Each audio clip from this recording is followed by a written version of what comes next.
இடம் பொருள் நேயர்களுக்கு வணக்கம். பிக் பாஸ் சீசன் 7ஓட டே 95க்கான ரிவ்யூ தான் இந்த வீடியோவில் பார்க்க போகிறோம். டே 95 ஸ்டார்ட் ஆனதே வந்து டே 94லேருந்து தான். டே 94 நைட்லேருந்து தான் ஸ்டார்ட் ஆச்சு.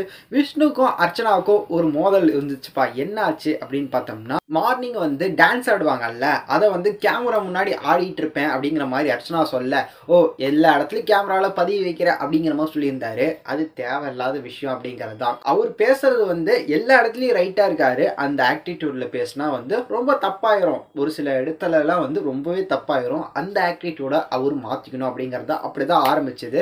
அர்ச்சனாவும் அதை பொறுமையாக கொண்டு போயிருக்கலாம். அவரோட ஆக்டிடியூடு இதுதான், இப்படிதான் அவரோட வே ஆஃப் ஸ்பீக்கிங் அப்படிங்கிற மாதிரி யோசிச்சு அதை வந்து அவாய்ட் பண்ணியிருக்கலாம். தேவையில்லாமல் அவங்களும் இப்படி இருந்ததை அப்படியே இழுத்து பெருசாக்கிட்டாங்க.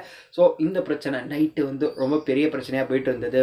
நீங்கள் வாயை மூடுங்க, பேசாதீங்க, காதை பொத்திக்கோங்க அப்படிங்கிற மாதிரிலாம் தேவையில்லாமல் வந்து இரிட்டேட் பண்ணுற மாதிரி வந்து அர்ச்சனா பண்ணுவாங்கல்ல, அந்த ஆக்டிடியூட்ல தான் வந்து நேத்தும் பண்ணாங்க. நேத்தும் அதே வார்த்தைகளையும் பயன்படுத்தினாங்க அப்படின்லாம் இருக்க, மார்னிங் ஆக்டிவிட்டி ஒன்று வந்துச்சு. இப்பயும் ஒரு பிரச்சனை ஆரம்பிச்சதுப்பா. என்ன அப்படின்னு பார்த்தோம்னா, இந்த வீட்டில் இவ்வளோ நாள் இருக்கிறீங்க, நீங்க பார்த்த வரைக்கும் யார் வந்து வெளியே வந்து பிஆர் டீமு பாட்ஸ் எல்லாம் வச்சு அவங்களோட ஓட்டை வந்து அதிகரிச்சுட்டு இருக்காங்க நீங்க நினைக்கிறீங்க அப்படிங்கிற மாதிரி சொல்லுங்க அப்படிங்கிற மாதிரி ஒரு டாஸ்க்கு. இந்த டாஸ்க்ல தான் பிரச்சனை ஆரம்பிச்சது. நிறைய பேர் வந்து அர்ச்சனா அர்ச்சனா அர்ச்சனா அப்படிங்கிற மாதிரி சொல்லிட்டு இருந்தாங்க. விசித்ரா பேசினதுக்கு தான் வந்து அர்ச்சனா ட்ரிகர் ஆகி அவங்க கத்த ஆரம்பிச்சிட்டாங்க.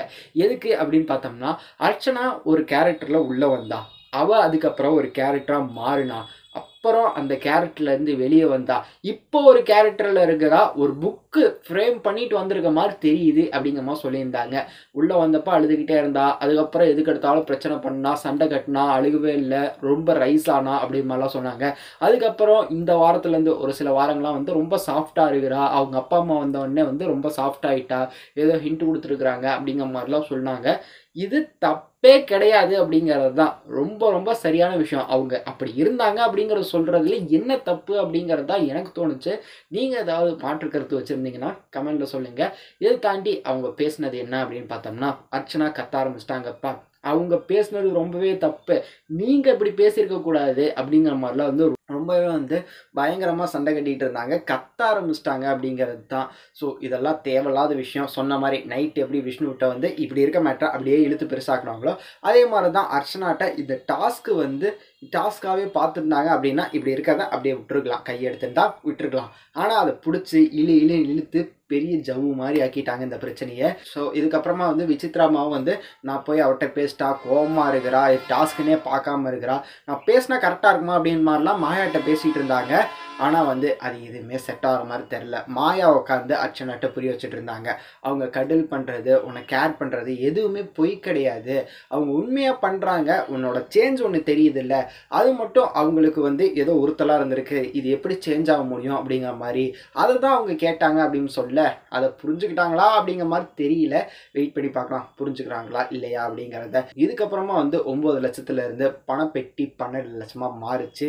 யாராவது எடுப்பாங்களா அப்படிங்கிற மாதிரி வேடிக்கை பார்த்துட்டு இருந்த நிலையில் மாயா வந்து பூர்ணிமாட்ட, நீங்கள் பணம் எடுக்கிறேன்னு சொன்னீங்களே, எடுக்கலையா அப்படிங்கிற மாதிரிலாம் கேட்டுட்டு இருந்தாங்க. நீங்கள் எடுக்கலைன்னா சொல்லுங்கள், நான் எடுத்துகிட்டு போயிடுறேன் அப்படிங்கிற மாதிரிலாம் சொல்லிட்டு இருந்தாங்க.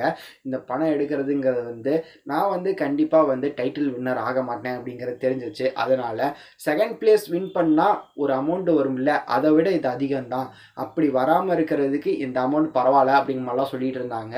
ஸோ டைட்டிலுக்காக வர்றவங்க, ஃபேம்காக வர்றவங்க பணத்துக்காக வராங்களா அப்படிங்கிற மாதிரி இருக்குது. ஒவ்வொரு சீசன்லேயும் வந்து என்னென்ன லட்சியத்தோடு வராங்க, இந்த சீசனில் பாருங்கள் பணத்துக்காக வராங்க அப்படிங்கிற மாதிரி தான் இருந்தது. பூர்ணிமா நான் எடுக்க தான் போகிறேன், கொஞ்சம் அதிகமாகட்டும் அப்படிங்கிற மாதிரி வெயிட் பண்ணிகிட்டு இருக்கிறாங்க.